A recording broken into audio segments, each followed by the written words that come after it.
The Urantia Book, Part 3, The History of Urantia, Paper 76, The Second Garden.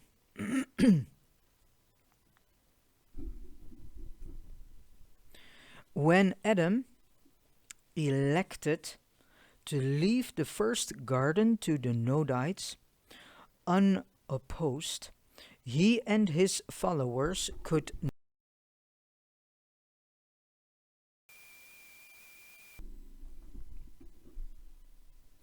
for the Edenites had no boats suitable for such a marine adventure.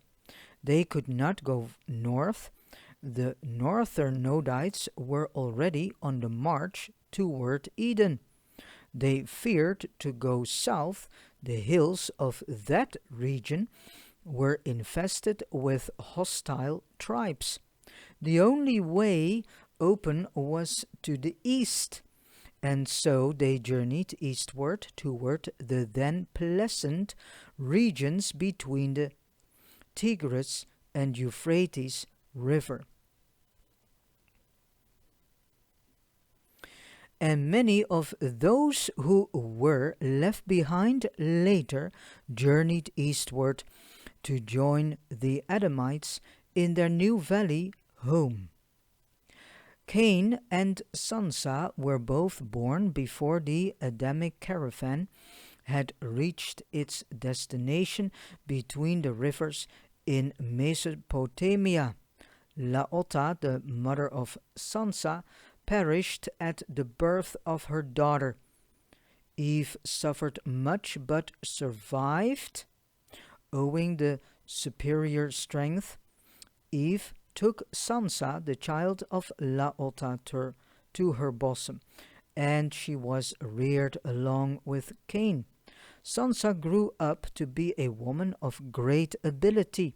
She became the wife of Sargon, the chief of the northern blue races, and contributed to the advancement of the blue men of those times. And we will later on go into these races that have lived and been here on Urantia, and some are still here, when we proceed the journey through this Urantia book.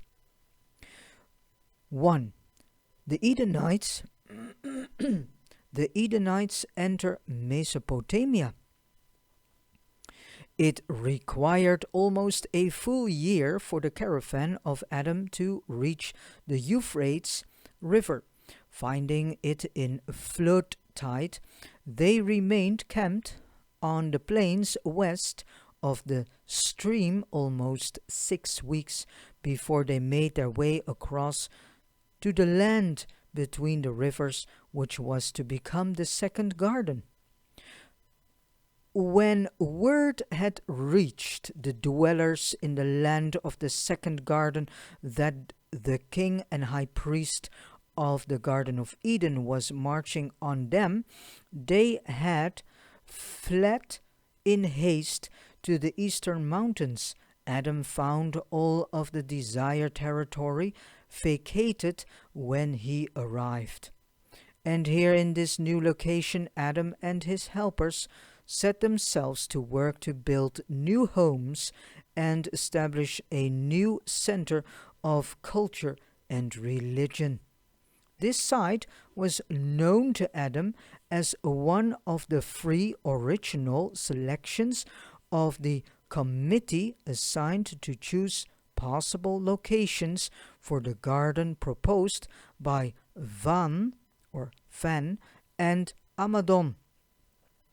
The 2 rivers themselves were a good natural defense in those days, and a short way north of the second garden, the Euphrates and Tigris came close together so that a defense wall extending 56 miles could be built for the protection of the territory to the south and between the rivers. after getting settled in the new Eden, it became necessary to adopt crude methods of living. It seemed entirely true that the ground had been cursed. Nature was once again taking its course. Now were the Adamites compelled to wrest a living from unprepared soil and to cope with the realities of life in the face of the natural hostilities and incompatibilities of mortal existence. They found the first garden partially prepared for them, but the second had to be created by the labor of their own hands and in the so-called sweat of their faces. 2. Cain and Abel. Less than 2 years after Cain's birth, Abel was born, the first child of Adam and Eve to be born in the second garden. When Abel grew up to the age of 12 years, he elected to be a herder. Cain had chosen to follow agriculture. Now in those days it was customary to make offerings to the priesthood of the things at hand. Herders would bring of their flocks, farmers of the fruits of the fields, and in accordance with this custom, Cain and Abel likewise made periodic offerings to the priests. The two boys had many times argued about the relative merits of their vocations,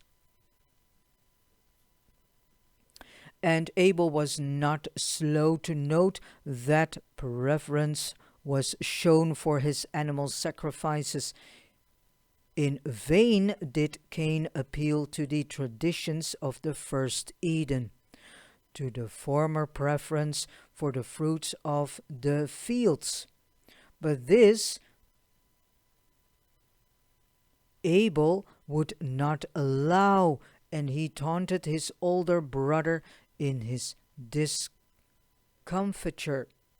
So this, here we can read a better background information about what really happened between Cain and Abel that is not really described in the Bible.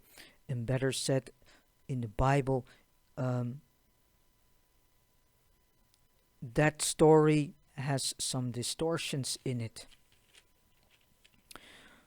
In the days of the first Eden, Adam had indeed sought to discourage the offering of animal sacrifice, so that Cain had a justifiable precedent for his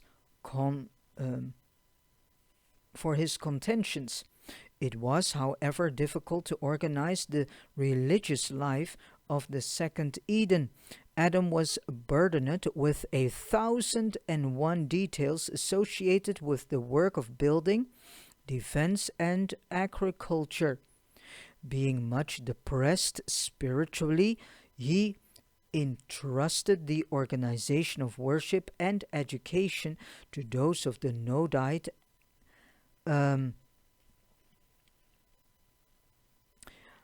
extraction who had served in these capacities in the first garden. And in even so short a time, the officiating Nodite priests were reverting to the standards and rulings of pre-Adamic times. So the two boys never got along well, and this matter of sacrifices further contributed to the growing hatred between them. Abel knew he was the son of both Adam and Eve, and never failed to impress upon Cain that Adam was not his father. Cain was not pure violet, as his father was of the Nodite race, later admixed with the blue and the red man and with the aboriginal Andonic stock.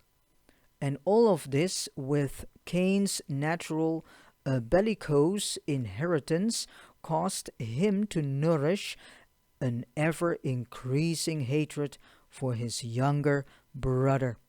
The two boys were respectively 18 and 20 years of age when the tension between them was finally resolved. One day, when Abel's taunts so infuriated his bellicose brother that Cain turned upon him in wrath and slew him. The observation of Abel's conduct establishes the value of environment and education as factors in character development. Abel had an ideal inheritance, and heredity lies at the bottom of all character. But the influence of an inferior environment virtually neutralized this magnificent inheritance. Abel, especially during his younger years, was greatly influenced by his unfavorable surroundings. He would have become an entirely different person had he lived to be 25 or 30. His superb inheritance would then have shown itself. While a good environment cannot contribute much toward really overcoming the character handicaps of a base heredity, a bad environment can very effectively spoil an excellent inheritance, at least during the younger years of life. Good social environment and proper education are indispensable soil and atmosphere for getting the most out of a good inheritance. The death of Abel became known to his parents when his dogs brought the flocks home without their master. To Adam and Eve, Cain was fast becoming the grim reminder of their folly, and they encouraged him in his decision to leave the garden. So, repetition of history.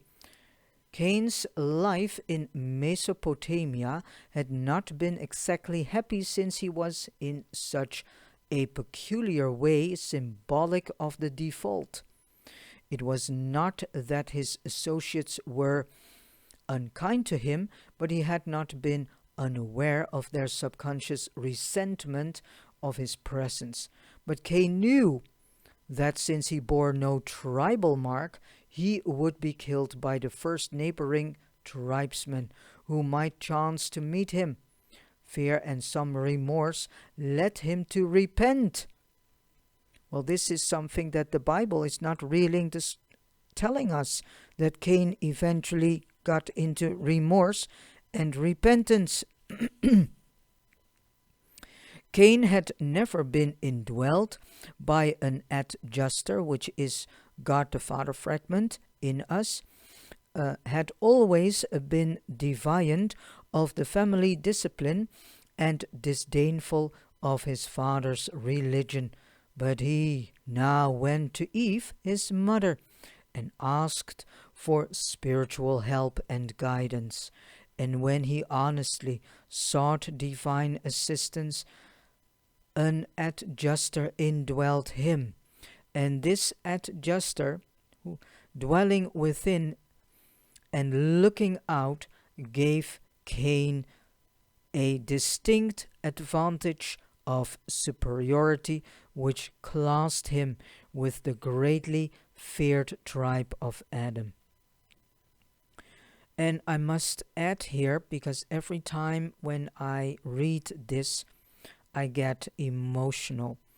So, due to the reading of the Urantia book in English as well as Dutch, I heal a lot of background in me, in my, you can say, DNA and genetics.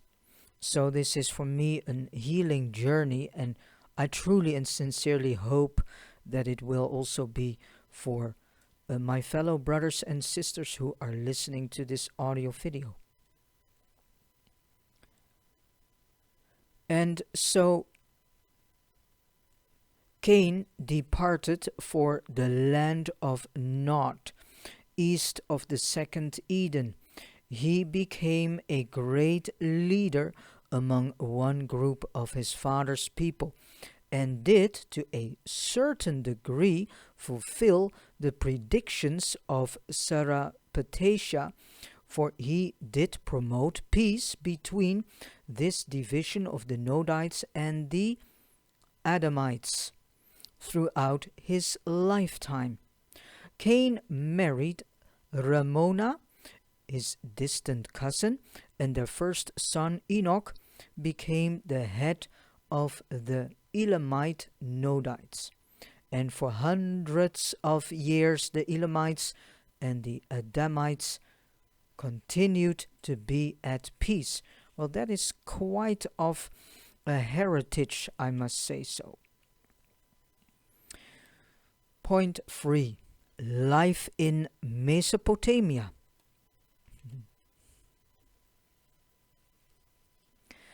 As time passed in the second garden, the consequences of default became increasingly apparent.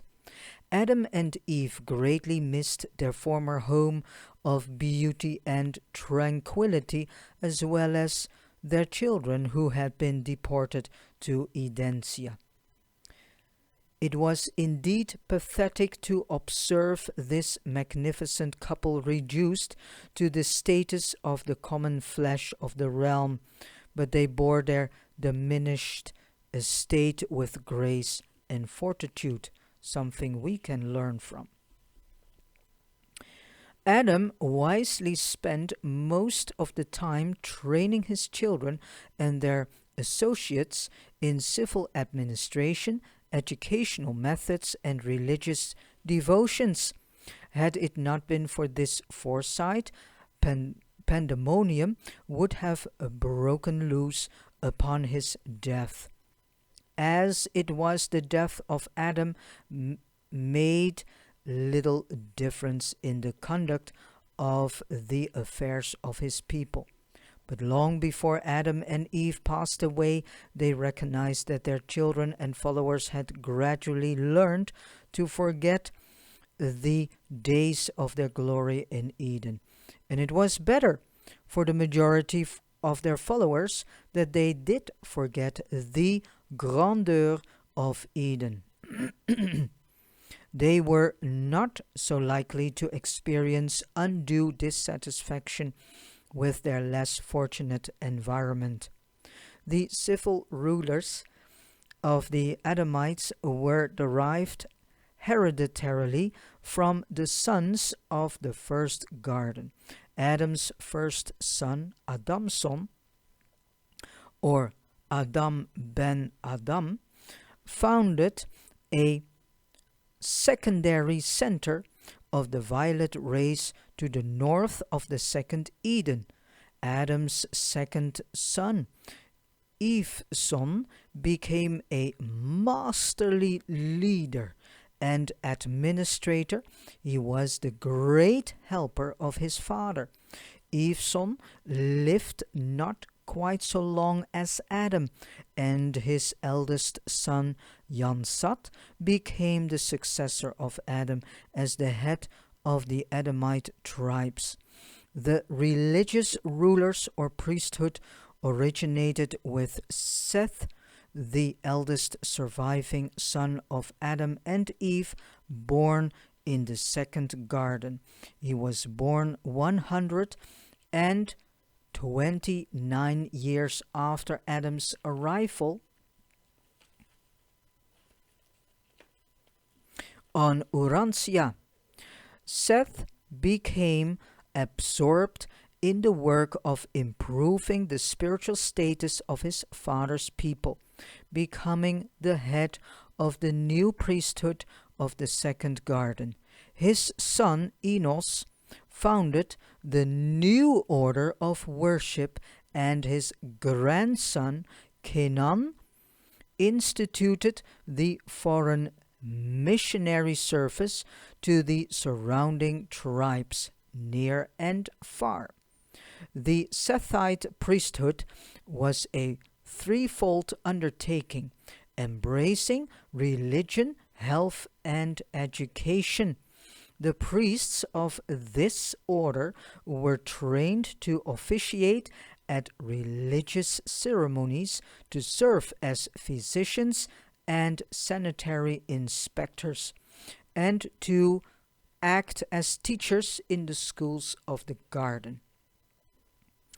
Adam's caravan had carried the seeds and bulbs of hundreds of plants and cereals of the first garden with them to the land between the rivers. They also had brought along extensive herds and some of all the domesticated animals. Because of this, they possessed great advantages over the surrounding tribes. They enjoyed many of the benefits of the previous culture, of the original garden. Up to the time of leaving the first garden, Adam and his family had always subsisted on fruits, cereals, and nuts. On the way to Mesopotamia, they had, for the first time, partaken of herbs and vegetables. The eating of meat was early introduced into the second garden, but Adam and Eve never partook of flesh as a part of their regular diet. Neither did Adamson nor Eveson, nor the other children of the first generation of the first garden become flesh eaters. The Adamites greatly excelled the surrounding peoples in cultural achievement and intellectual development. They produced the third alphabet and otherwise laid the foundations for much that was the forerunner of modern art, science, and literature. Here in the lands between the Tigris and Euphrates, they maintained the arts of writing, metalworking, pottery making, and weaving, and produced a type of architecture that was not excellent in thousands of years, or that was not excelled, in thousands of years. The home life of the violet peoples was, for their day and age, ideal. Children were subjected to courses of training in agriculture, craftsmanship, and animal husbandry, or else were educated to perform the threefold duty of a Sethite, to be priest, physician, and teacher. And when thinking of the Sethite priesthood, do not confuse those high-minded and noble teachers of health and religion, those true educators, with the debased and commercial priesthoods of the later tribes and surrounding nations. The religious concepts of deity and the universe were advanced and more or less accurate. Their health provisions were, for their time, excellent, and their methods of education have never since been surpassed. 4. The violet race. Adam and Eve were the founders of the violet race of man, the ninth human race to appear on Urantia. Adam and his offspring had blue eyes, and the violet peoples were characterized by fair complexions and light hair color, yellow, red, and brown. Eve did not suffer pain in childbirth, neither did the early evolutionary races. Only the mixed races produced by the union of evolutionary man with the Nodites and later with the Adamites suffered the severe pangs of childbirth. Adam and Eve, like their brethren on Jerusalem, were energized by dual nutrition, subsisting on both food and light, supplemented by certain superphysical energies unrevealed on Urantia. Their Urantia offspring did not inherit the parental endowment of energy intake and light circulation. They had a single circulation, the human type of blood sustenance. They were designedly mortal, though long-lived, albeit longevity gravitated toward the human norm with each succeeding generation. Adam and Eve and their first generation of children did not use the flesh of animals for food.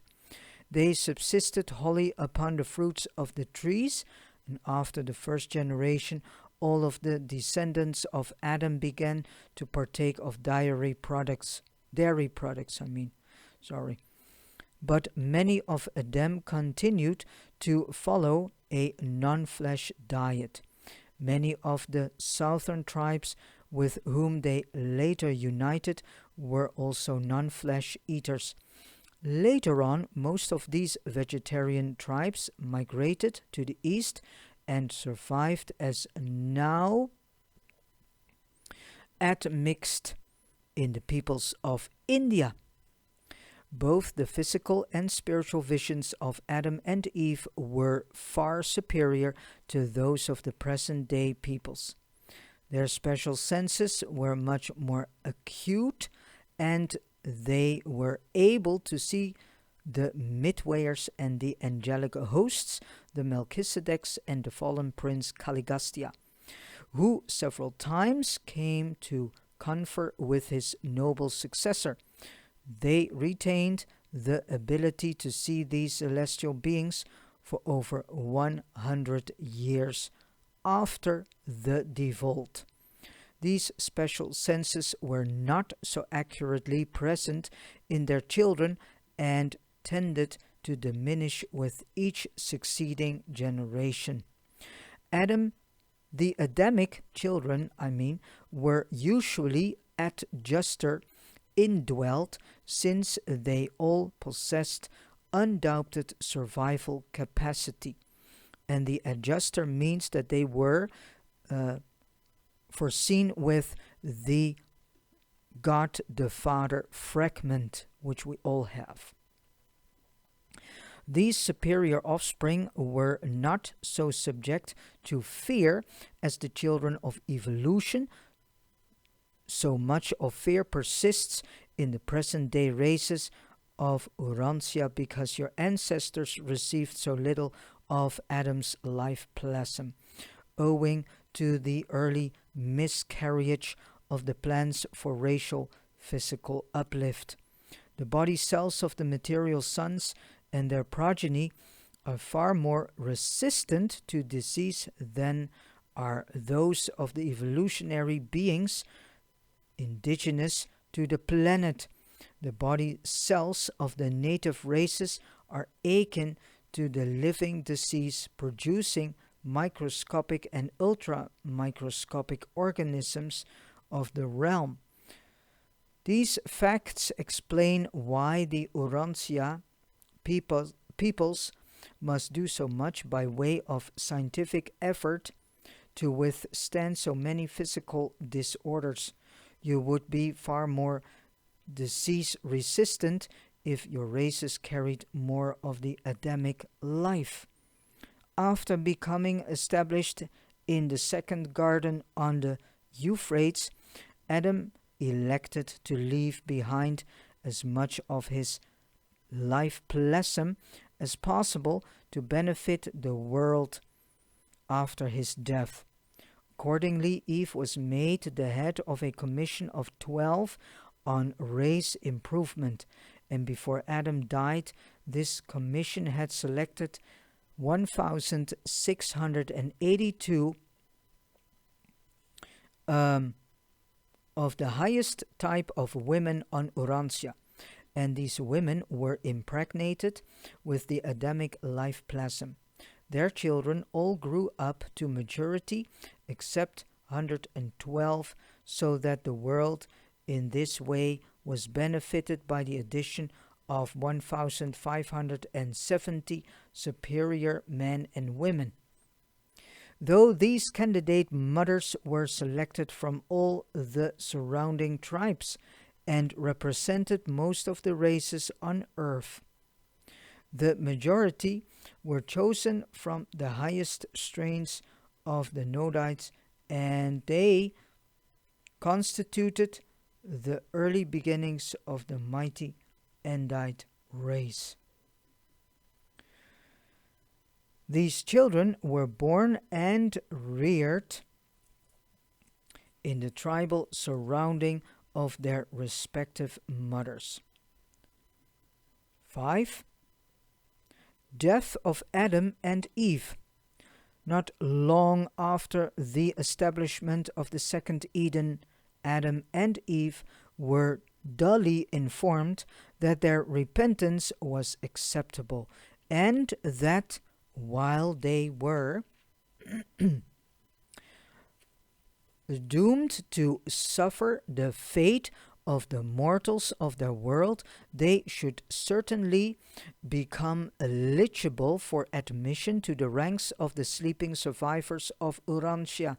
They fully believed this gospel of resurrection and rehabilitation which the Melchizedek so touchingly proclaimed to them. Their transgression had been an error of judgment and not the sin of conscious and deliberate rebellion. An error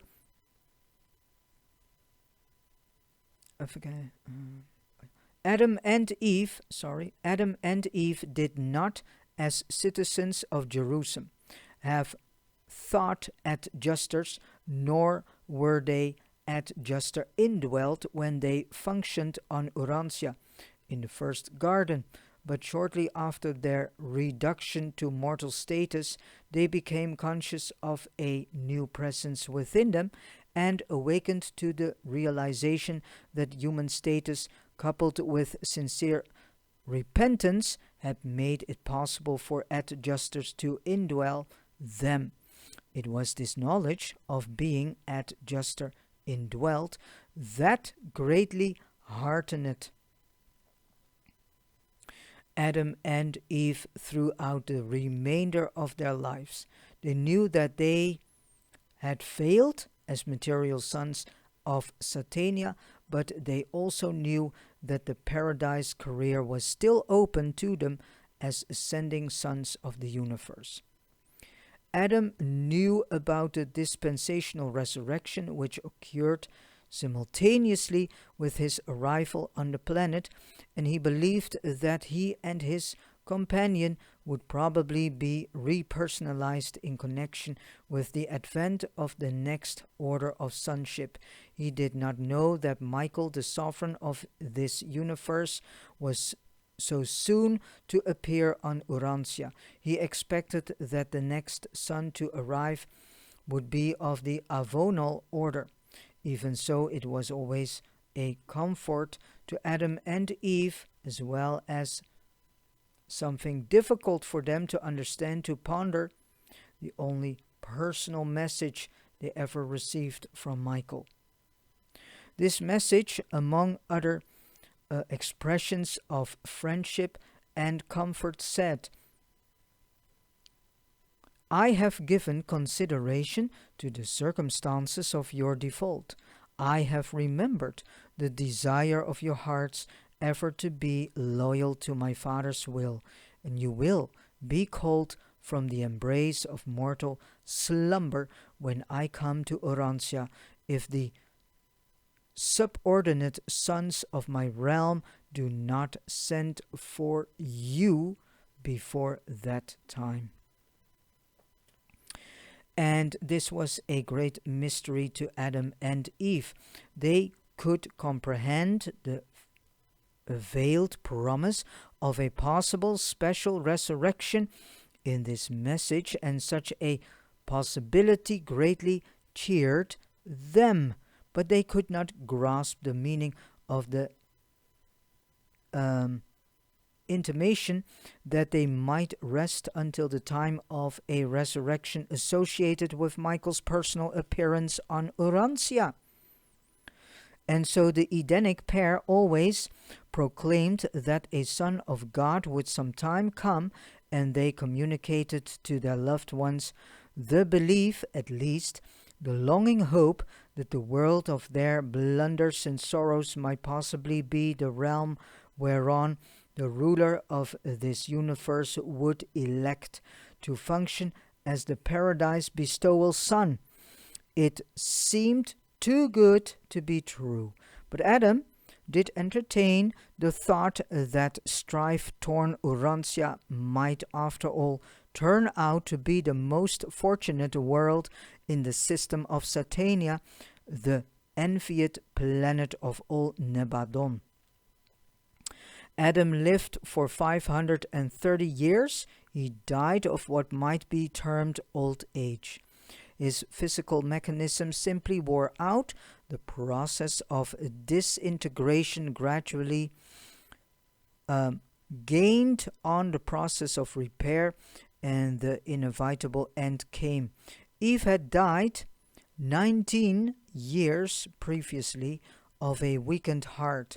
They were both buried in the center of the temple of divine service, which had been built in accordance with their plans soon after the wall of the colony had been contemplated. And this was the origin of the practice of burying noted and pious men and women under the floors of the palace of the places of worship. So under the floors of the places of worship. The supermaterial government of Urantia under the direction of the Melchizedeks continued, but direct physical contact with the evolutionary races had been severed.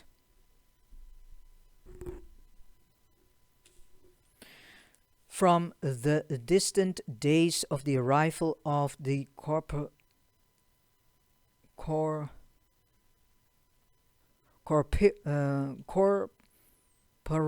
staff of the planetary prince, down through the times of Van and Amadon, to the arrival of Adam and Eve, physical representatives of the universe government had been stationed on the planet, but with the Adamic default, this regime, extending over a period of more than 450,000 years, came to an end.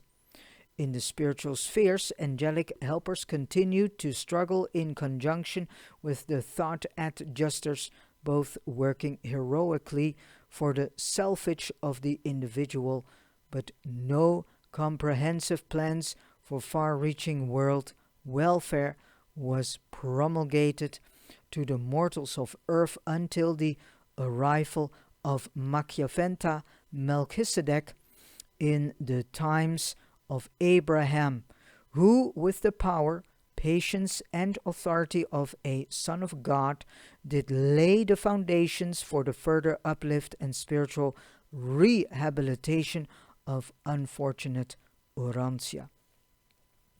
So misfortune has not, however, been the sole lot of Urantia. This planet has also been the most fortunate in the local universe of Nebadon. Urantians should count it all gain if the blunders of their ancestors and the mistakes of their early world rulers so plunged the planet into such a hopeless state of confusion, all the more confounded by evil and sin, that this very background of darkness should so appeal to Michael of Nebadon that he selected this world as the arena wherein to reveal the loving personality of the Father in heaven. It is not that Urantia needed a creator son to set its tangled affairs in order. It is rather that the evil and sin on Urantia afforded the creator son a more striking background against which to reveal the matchless love, mercy, and patience of the Paradise Father.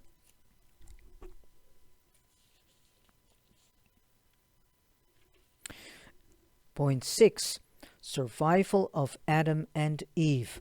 Adam and Eve went to their mortal rest with strong faith in the promises made to them by the Melchizedeks that they would sometime awake from the sleep of death to resume life on the mentioned worlds.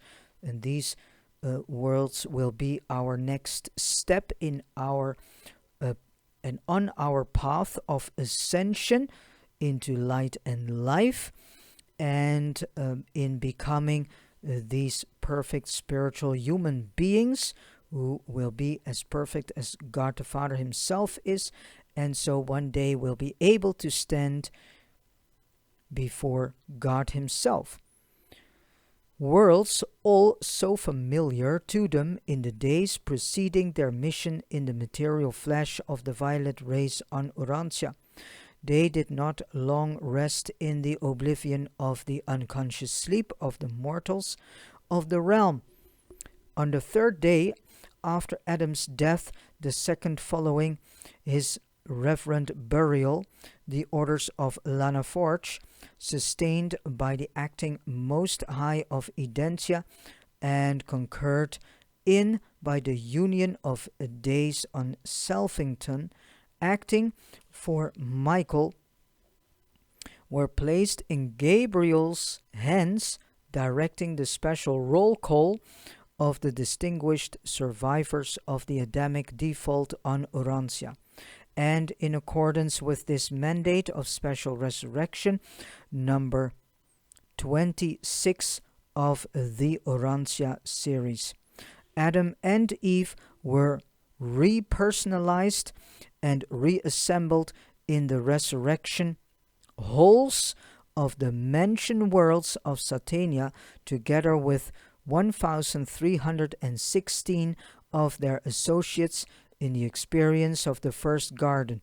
Many other loyal souls had already been translated at the time of Adam's arrival, which was attended by a dispensational education of both the sleeping survivors and of the living qualified ascenders.